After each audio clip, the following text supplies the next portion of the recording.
Alhamdulillahirabbil alamin wa bihi nasta'inu ala umuri dunya waddin. Sayyidina wa maulana Muhammadin wa ala alihi wa sahbihi ajmain. Amma ba'du. Terima kasih banyak telah hadir di panggung bersama kita semua. Bapak Kiai Haji Juhadi Muhammad SH sebagai Ketua Pimpinan Wilayah Nahdlatul Ulama Provinsi Jawa Barat. Juga sudah hadir Bapak Nurul Ahmad Fatoni sebagai Kepala Bidang Urusan Agama Islam Kantor Wilayah Kementerian Agama Provinsi Jawa Barat. Dalam kesempatan kali ini kita akan membahas mengenai gerakan keluarga maslahah. Ini sebuah gebrakan baru ya, yang diinisiasi oleh PBNU, kemudian di-endorse juga oleh Kementerian Agama. Seperti apa kemudian gerakan ini bergulir dan apa bagaimananya kemudian gerakan ini bisa kemudian menyeluruh di seluruh Indonesia. Setidaknya kita khusus untuk Jawa Barat, kita akan berbincang lebih mendalam lagi dengan kedua narasumber kita siang hari ini. Sebelum kita mulai, kita slogan dulu nih ya biar agak semangat ini. Karena siang-siang hari ini memang agak menterang banget ini. Slogan kita, Jihad Santri. Ulangi lagi, Jihad Santri. Alhamdulillah. Baik, saya akan langsung dulu ke Pak Kiai Haji Juhadi Muhammad. Apa sebetulnya ini gerakan keluarga maslahah ini? Karena memang kalau kita baca dari berbagai sumber bahwa keluarga ini merupakan fondasi dari sebuah peradaban. Nah, mungkin bisa dijelaskan lebih lanjut lagi. Ya, terima kasih. Assalamualaikum warahmatullahi wabarakatuh. Waalaikumsalam.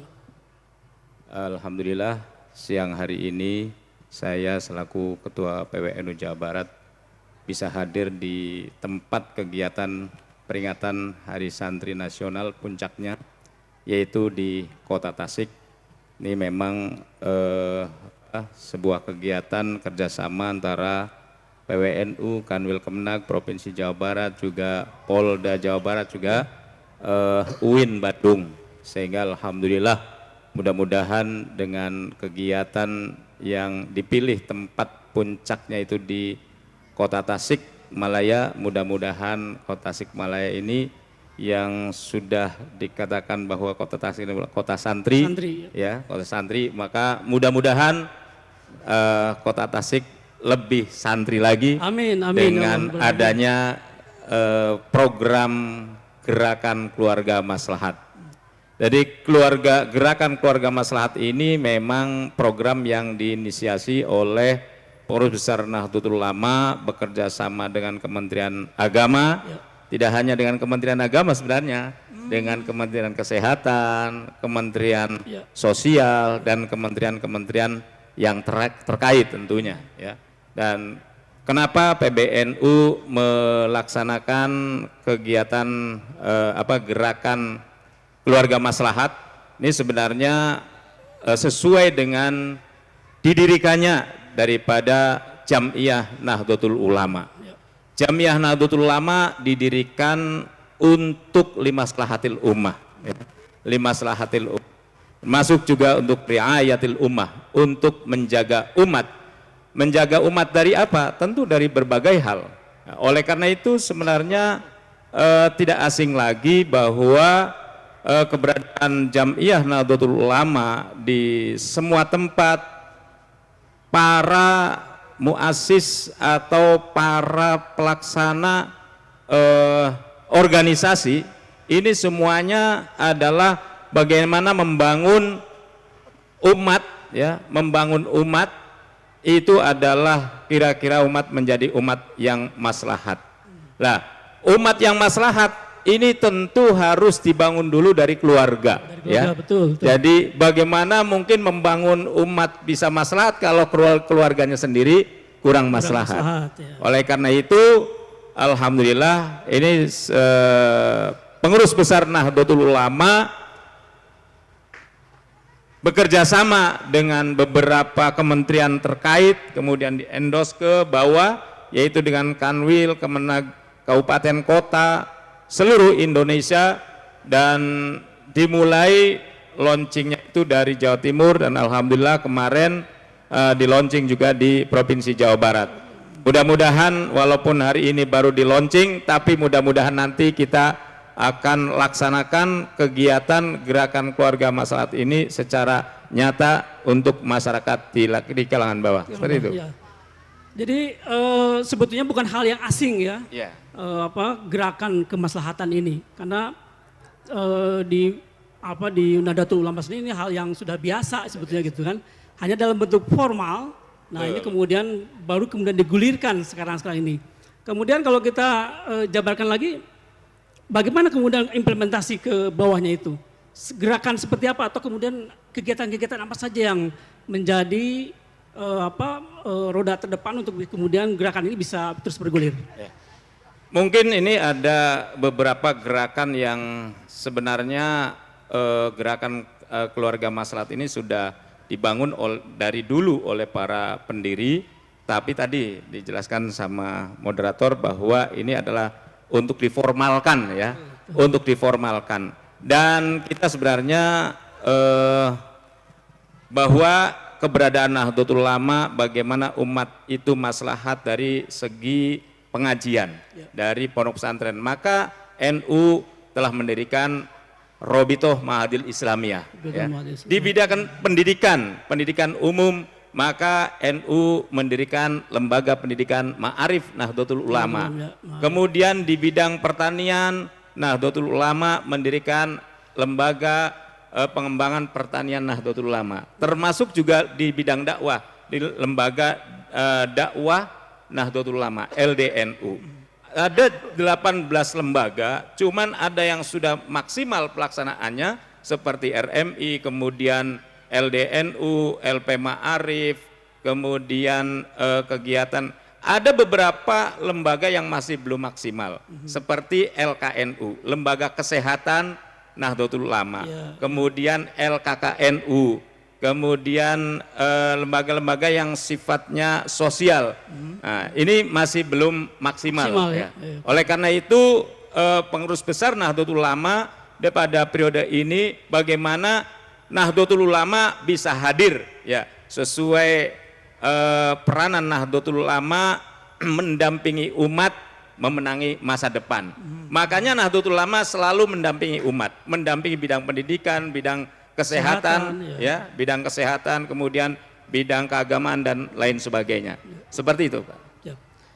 Saya ke Pak Ahmad Fatoni. Ini bagaimana kemudian sambutan dari Kementerian Agama ketika melihat ada formalisasi dari gerakan keluarga maslahah ini? Bismillahirrahmanirrahim. Assalamualaikum warahmatullahi wabarakatuh. Waalaikumsalam warahmatullahi wabarakatuh. Al-Mukarram guru kita semua, Pak Ketua PWNU Jawa Barat, Pak Kiai Haji Johandi, Bapak Moderator, hadirin yang saya hormati. Terima kasih pada kesempatan ini kita bisa bersonding dengan Ketua PWNU. Mudah-mudahan ini salah satu keberkahan untuk kita semua. Amin ya Allah. Kaitannya dengan GKM ini, Gerakan Keluarga Maslahat, ini peran Kementerian Agama ini sangat sinergitas sekali. Karena di Kementerian Agama sesuai dengan regulasi yang ada, mulai Undang-Undang Nomor 174 tentang pernikahan, ini bagaimana kita untuk hadirnya negara, pemerintah membangun masa depan kita dengan pelaksanaan nikah ini sesuai dengan ketentuan syar'i. Dan di Kementerian Agama ini juga kaitannya dengan pelaksanaan pernikahan ini diawali dari pendaftaran menurut syar'i dalam pelaksanaan nikahnya, dan yang utama sebelumnya kita ada yang dikatakan dengan binwin, bimbingan perkawinan bagi anak yang akan melangsungkan kepada jenjang pernikahan. Karena sekarang ini kaitannya dengan mencetak generasi emas 2045 ini tidak bisa lepas dari keluarga. Dikala keluarganya ini banyak yang rukenhum, KDRT dan berbagai hal, pembekalan tentang suscatinnya, kursus pengantinnya tidak dijalankan, ini akan menjadikan hal yang meneruskan generasi yang kurang baik.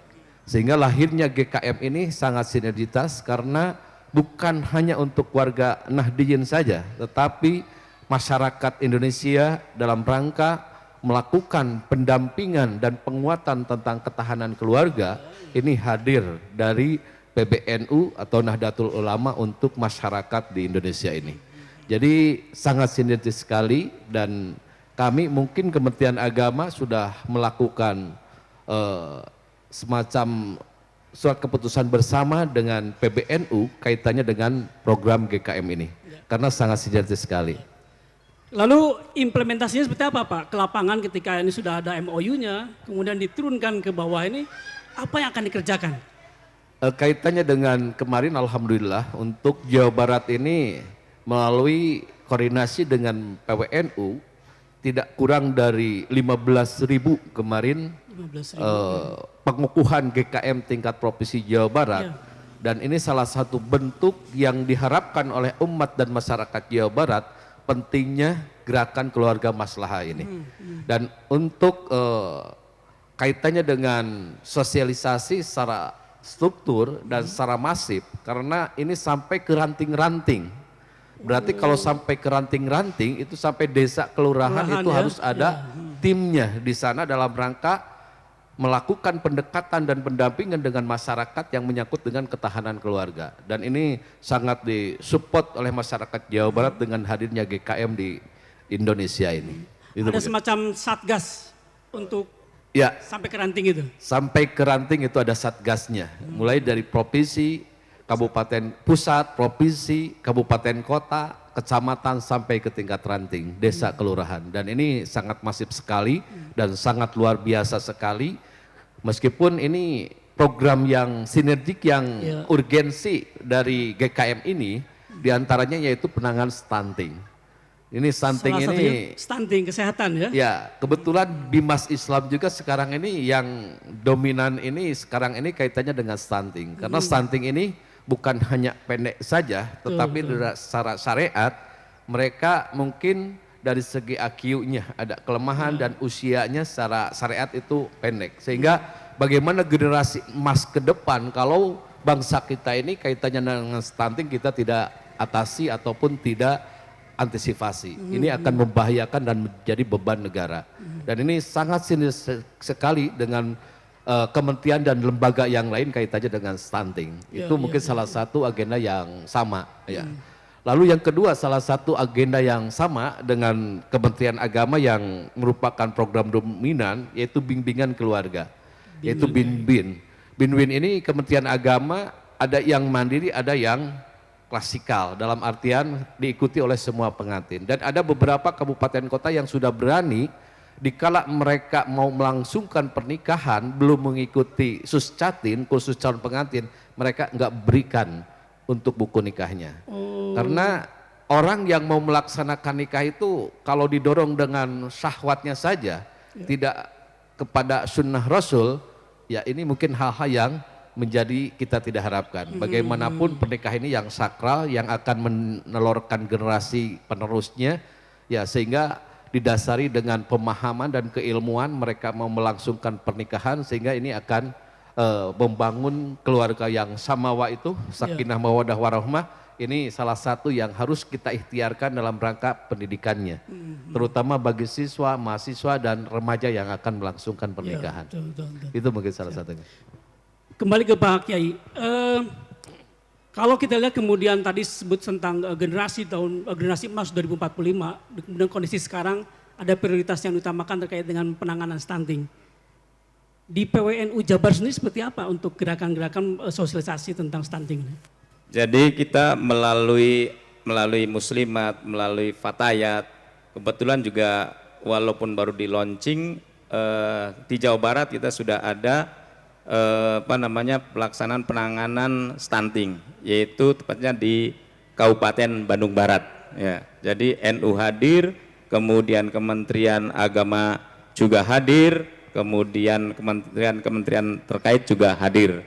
Jadi memang betul tadi apa yang disampaikan bahwa poin pentingnya pelaksanaan gerakan keluarga maslahat itu bagaimana kita melaksanakan bimbingan perkawinan, bimbingan keluarga, kemudian penyelesaian soal stunting, agar bagaimana Jawa Barat juga mempersiapkan generasi muda ini, generasi yang sehat, generasi yang EQ-nya juga bagus, supaya bisa bersaing dengan tidak dengan internasional, tapi dengan provinsi-provinsi yang lain juga kira-kira Jawa Barat ini mampu bersaing.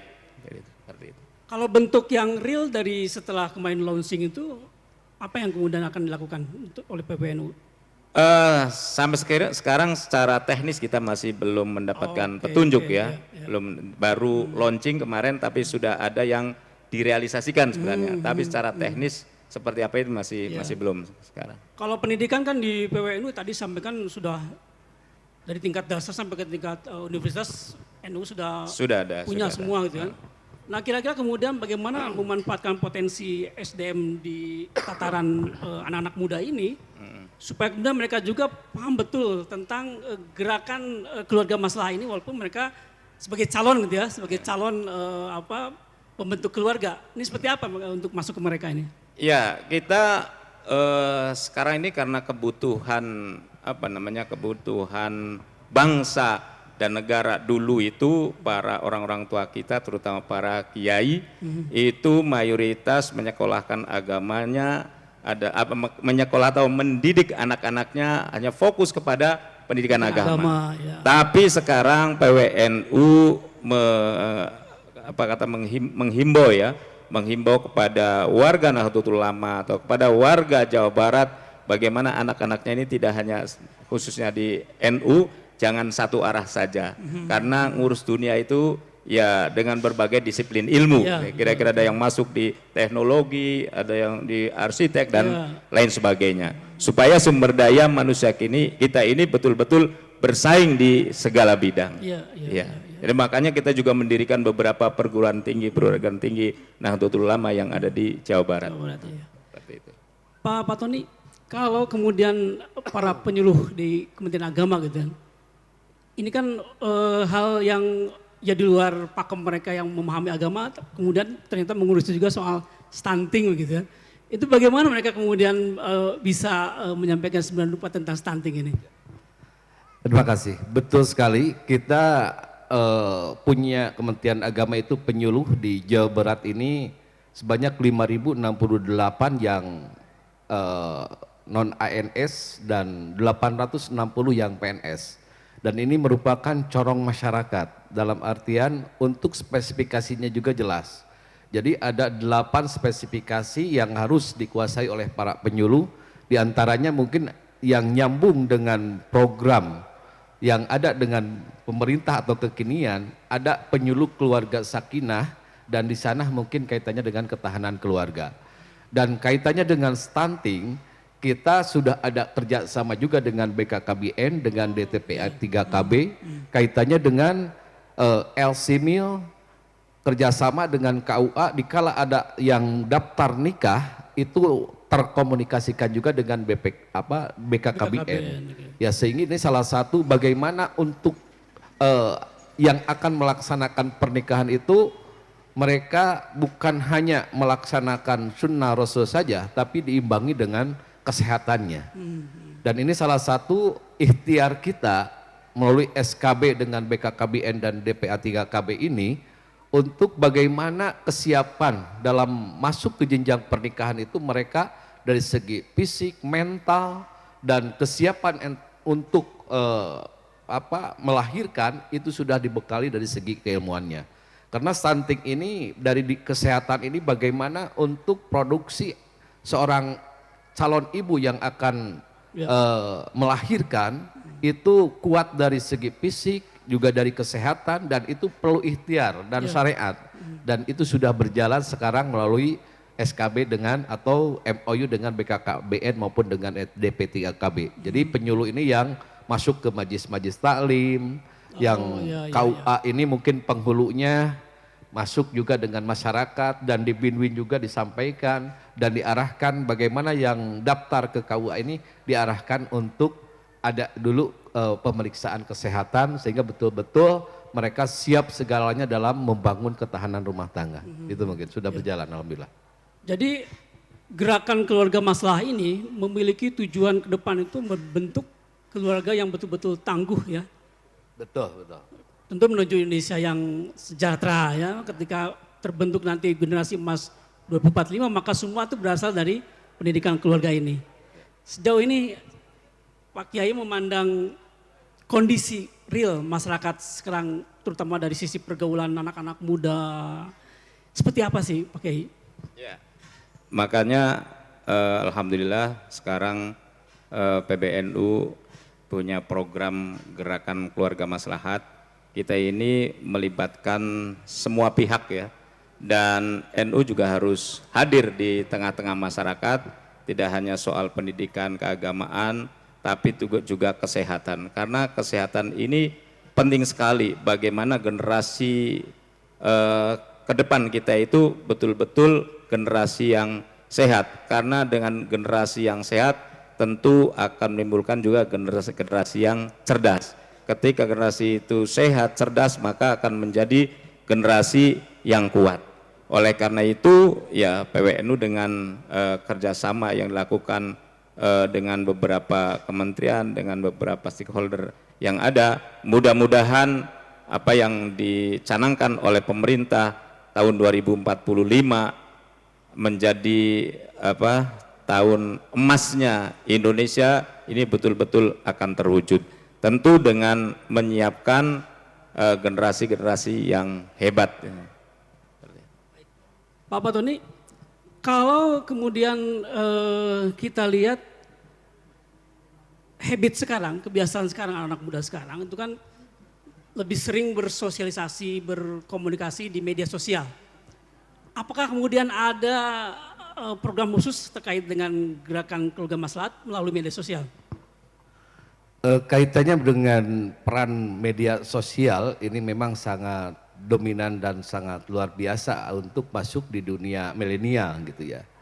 Tetapi mungkin kaitannya dengan bagaimana peran Kementerian Agama kerjasama dengan PWNU yang sekarang akan kita bangun untuk penyuluh masuk sekolah, penyuluh masuk perguruan tinggi. Ya.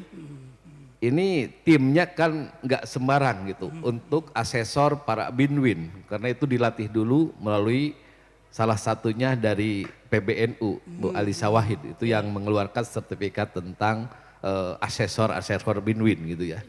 Dan ini mungkin kita kerjasama dengan pemerintah daerah kaitannya dengan BRUS, bimbingan remaja usia sekolah. BRUS, ya. Bimbingan remaja usia sekolah. Karena ini bagaimanapun kalau anak-anak kita misalkan tidak ikut dalam pendidikan sekolah agama atau jauh dari lingkungan pesantren dan tidak pernah mereka mengkaji mendalami tentang nilai-nilai keagamaan, ini kan rawan gitu. Sehingga bagaimana peran ormas, yaitu salah satunya mungkin dari Nahdlatul Ulama untuk masuk ke sekolah-sekolah dalam rangka sosialisasi tentang undang-undang pernikahan, bagaimana kesiapan untuk melakukan pernikahan, prosesnya seperti apa, dikala kecelakaan nanti akibatnya seperti apa secara hukum syar'i dan sebagainya. Mau kita melakukan pernikahan kan generasi sekarang ini nggak tahu doa mau setelah nikah seperti apa, doa mau adu seperti apa, itu kan tidak dikenalkan.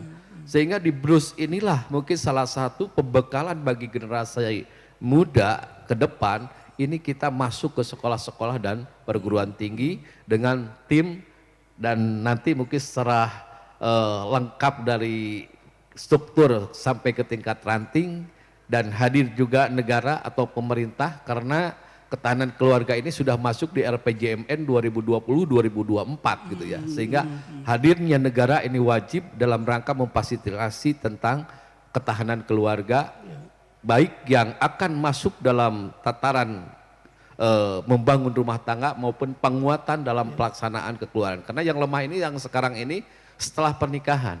Setelah pernikahan ini siapa yang membimbing? Apalagi mereka jarang masuk ke majelis salim, jarang ikut pengajian, mengendalikan keilmuan yang ada. Ini kan rawan juga. Sehingga NU bagaimana hadir kepada masyarakat ini pasca pernikahannya lebih dominan. Bagaimana menangani KDRT, bagaimana akibat dari broken home keluarga, apalagi mungkin dari perceraian. Dikala ini terlalu tinggi untuk Jawa Barat sekarang ini dalam rangka perceraian, ini kan yang rawannya anak generasi kita. Mau kemana nantinya? Siapa yang bertanggung jawab? Berarti ini kita semua yang harus mengantisipasi dan menelisir tentang terjadinya NTCR, nikah tolak sarang cerai yang ada di Provinsi Jawa Barat yang semakin kini semakin meningkat, yang diakibatkan angkanya dengan tinggi, Pak. Semakin tinggi sekarang ini. Dan peristiwa nikah ini kita juga sekaligus sosialisasi, Pak. Kaitannya lahirnya Undang-Undang Nomor 19 tahun Undang-Undang Nomor 16 tahun 2019, perubahan pernikahan dari 16 17 ke 19. Ini menurun sekali angka pernikahan. Dulu 2020 itu angka pernikahan Jawa Barat itu tidak kurang dari 526.000. Kemarin 2022 ini 356.000. Hilang Jauh 200.000 ya. Tapi angka isbat nikah ini cukup tinggi. Oh. Dan ini mungkin salah satu yang betul-betul sekarang ini kaitannya dengan adanya perubahan ekonomi, istri masuk industri, pabrik dan sebagainya, punya penghasilan karena suaminya tidak kerja, ini karena banyaknya gugat cerai juga gitu. Juga anak yang di bawah usia 19 tahun karena belum dibekali ilmunya melakukan pernikahan, terjadi KDRT, perceraian, sampai pembunuhan dan sebagainya. Ini kan sekarang sudah banyak terjadi. Disinilah wajib hadirnya ormas juga negara dalam rangka memfasilitasi dalam ketahanan keluarga ini. Jadi karena berdampak ke depannya ini sangat luar biasa madaratnya, dan NU bagaimana upaya untuk mempertahankan kebaikan dan bagaimana mengantisipasi dari hal yang sifatnya akan terjadi kemafsadatan di bangsa kita ini. Ini luar biasa. Cukup mengerikan juga ya, data-data tentang perceraiannya sangat tinggi ya, sementara tingkat pernikahan justru makin rendah. Tapi kita tahu di berita-berita itu kan KDRT selalu terjadi gitu ya. Ini hal yang menjadi fokus kita juga ya, untuk kemudian bisa menyampaikan tentang gerakan keluarga masalah ini sehingga menjadi fondasi bagi keluarga untuk kemudian membentuk keluarga yang samawa seperti itu gitu ya. Dan tentu kita tahu bahwa keluarga ini ya seperti tadi saya sampaikan merupakan titik terkecil atau langkah pertama ketika kita ingin membangun sebuah peradaban yang besar, sebuah peradaban yang sangat agung. Dan tentu nilai Islam yang kemudian harus menjadi fondasi kita, sehingga ketika bangsa ini akan menjadi sebuah bangsa yang maju, itu berasal dari keluarga. Ya, jadi keluarga dulu yang kemudian kita bangun dengan nilai-nilai yang penuh kebaikan seperti itu, Pak ya. Nah, kalau untuk Nahdlatul Ulama gitu kan banyak kemudian masih ada bukan stigma ya, mungkin pandangan bahwa Nahdlatul Ulama itu organisasi kolot gitu, tidak dekat dengan anak-anak milenial, dengan anak remaja. Dan sementara kita tahu jumlah anak-anak muda ini semakin banyak sebagai bagian dari bonus demografi itu, 65% itu nanti anak muda yang memegang atau lebih banyak berperan. Bagaimana kemudian pendekatan Nahdlatul Ulama untuk merangkul anak-anak muda ini? Ya, terima kasih. Tentu dari 65% itu juga mayoritas mungkin ya dari anak-anak muda Nahdlatul Ulama juga, karena Nahdlatul Ulama ini adalah merupakan penduduk yang terbesar di Indonesia. Kalau menurut hasil survei itu sampai 56%, maka ya, otomatis berarti anak-anak muda sekarang, kaum milenial sekarang itu juga ya berarti bagian daripada warga Nahdlatul Ulama. Oleh karena itu tentu kami dari PWNU Jawa Barat kita kan punya beberapa organ ya, seperti Banom ada IPNU, IPPNU, kemudian Ansor, Fatayat.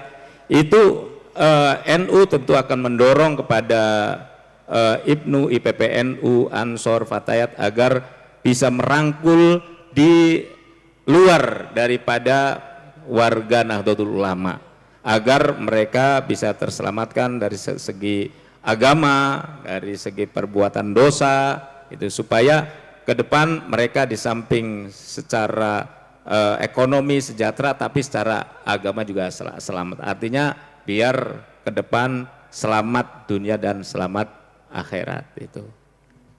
Baik, baik. Pak Ahmad Fatoni, mungkin terakhir dari gerakan yang kemudian diluncurkan ini, apa yang kemudian program-program berikutnya dari Kementerian Agama untuk semakin mensosialisasikan dan kemudian mengimplementasikan dari gerakan nilai-nilai gerakan keluarga maslahat ini. Terima kasih. Kaitannya yang urgensi untuk sekarang kita melakukan kerjasama dengan GKM ini, yaitu kaitannya kita untuk menghadapi generasi milenial, yaitu membentuk bukan pokja ya, tetapi salah satu agenda program bersama antara GKM dengan Kementerian Agama yaitu tentang program BRUS, yaitu bimbingan usia remaja usia sekolah. Karena ini hal-hal yang sangat rawan dan perlu kita hadir di sana dalam rangka memberikan sosialisasi dan pemahaman nilai-nilai syar'i kaitannya dengan generasi yang akan melangsungkan kepada pernikahan. Itu yang pertama. Lalu yang kedua yang merupakan mandatori juga kaitannya dengan stunting. Dan stunting ini kita terus bersama-sama karena Jawa Barat ini terus meningkat. Tadi kami katakan dikala generasi kita ini banyak yang stunting, ini akan menjadikan beban negara dan generasi emas kita ke depan ini akan bahaya dikala diisi dengan generasi yang stunting. Sehingga ini wajib hadirnya kita untuk ikhtiar dalam rangka antisipasi berbagai hal yang menyangkut dengan pemahaman terhadap masyarakat. Lalu yang ketiganya yaitu kaitannya dengan penguatan ketahanan keluarga. Yang selama ini memang untuk Jawa Barat ini kami juga sudah berempuk dengan Pak Ketua ini, kalaupun ada pergub ya untuk yang akan melangsungkan pernikahan itu harus mengikuti dulu Suscatin, ini salah satu upaya untuk meminimalisir tentang terjadinya angka perceraian di Jawa Barat. Karena kalau tanpa dibekali dengan keilmuan, tadi kami katakan, mereka mungkin dasar melakukan pernikahan itu hanya dengan syahwat, tidak melalui sunnah Rasul. Sehingga niatnya juga mungkin karena melihat orang lain ataupun karena ya pikirannya saja gitu ya. Nah makanya ini salah satu yang diharapkan dalam upaya meminimalisir terjadinya tentang stunting dan terjadinya KDRT dan perceraian di Jawa Barat ini, hadirnya pemerintah minimal adanya edaran penguatan tentang remaja yang melangsungkan pernikahan itu wajib untuk ikut dulu Suscatin, baik melalui Zoom, karena ini kan kita sudah layani melalui Zoom.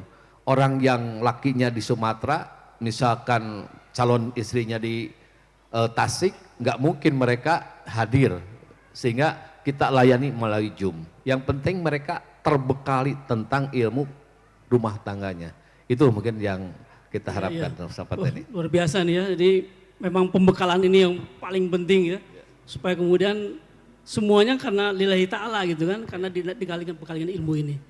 Terakhir mungkin Pak Yai, tentang gerakan kemaslahatan ini, bagaimana kemudian seluruh unsur masyarakat bisa berpartisipasi dalam gerakan keluarga maslahat ini? Ya tentu kita nunggu setelah ada petunjuk pelaksanaan bagaimana melaksanakan program gerakan keluarga maslahat, maka kita akan sosialisasikan secara maksimal, terutama adalah tadi yang disampaikan oleh Pak Fatoni, Pak Haji Fatoni dari Kementerian Agama. Saya juga sebenarnya kaget tadi tuh angka pernikahan turunnya drastis itu. Sementara angka perceraian semakin tinggi. Maka ini kewajiban kita bersama juga agar bagaimana pembekalan yang disampaikan kepada masyarakat. Tentu kami ada banyak media sebenarnya, dari NU banyak media untuk mensosialisasikan, ada LP Ma'arif, ada LDNU, kemudian ada Majelis Taklim, Jamiah. Tentu itu makanya kita bekerja sama dengan Kementerian Agama. Kementerian Agama punya penyuluh, kita juga punya kader yang banyak sekali. Oleh karena itu mudah-mudahan suksesnya program gerakan keluarga maslahat, maka kita bisa menyongsong 2045 menjadi keemasan Indonesia yang sejahtera tentunya. Ya. Amin, amin ya Allah Rabbal Alamin. Baik, luar biasa sekali ya tentang gerakan keluarga maslahah. Tentu Bapak Ibu sekalian, Akang Teteh sekalian, kita harus menjadi bagian dari gerakan ini. Ini demi kemudian tadi sampaikan agar terciptanya sebuah generasi emas yang betul-betul sehat jasmani, sehat rohani ya, memiliki ilmu ya, itu Pak, terutama memiliki pondasi-pondasi agama. Jangan sampai kemudian ketika membentuk sebuah keluarga hanya didasari atas syahwat semata ya, tetapi tidak ada keilmuan di dalamnya. Tentu ini menjadi sebuah pelajaran yang sangat baik bagi kita dan menjadi kewajiban bagi kita juga untuk kemudian menyebarluaskannya, menyosialisasikannya kepada saudara-saudara kita, kepada masyarakat di sekitar kita. Baik, demikian Akang Ibu, Akang Teteh, Bapak Ibu sekalian, talk show singkat kita tentang gerakan keluarga maslahat.